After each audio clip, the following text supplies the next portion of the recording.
ঈদের ছুটির কথা ভাবলেই মুহূর্তেই সকল ক্লান্তি দূর হয়ে যায়, মনটা ভরে ওঠে এক অন্যরকম আনন্দে। মনে পড়ে ছোটবেলার সেই চাঁদ রাতের কথা, নতুন জামা বালিশের পাশে না রাখলে যেন ঘুমই আসতো না।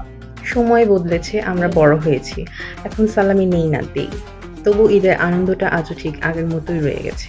এক সময় ঈদের ছুটি মানেই ছিল শুধু পড়াশোনা থেকে একটু বিরতি, আর আজ ঈদের ছুটি মানে নিজের মানুষের কাছে ফিরে যাওয়া, সম্পর্কের উষ্ণতায় নিজেকে আবার নতুন করে খুঁজে পাওয়া।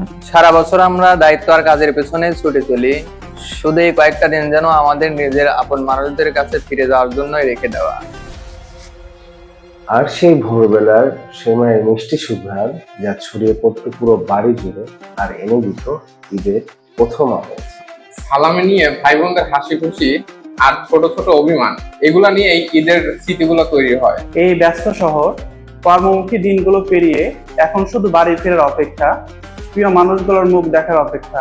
আমাদের এই পথ চলায় আপনারাই আমাদের অনুপ্রেরণা, আমাদের শক্তি। কাজের ব্যস্ততায় হয়তো সবসময় বলা হয়ে ওঠে না, কিন্তু আমাদের এই অর্জনের পেছনে সবসময় আপনাদের আস্থা, ভালোবাসা এবং অনুপ্রেরণা সবসময় কাজ করে। ডক্টরস ব্র্যান্ডিং পরিবারের পক্ষ থেকে সকলকে ঈদ উল ফিতরের আন্তরিক শুভেচ্ছা। ঈদ মোবারক।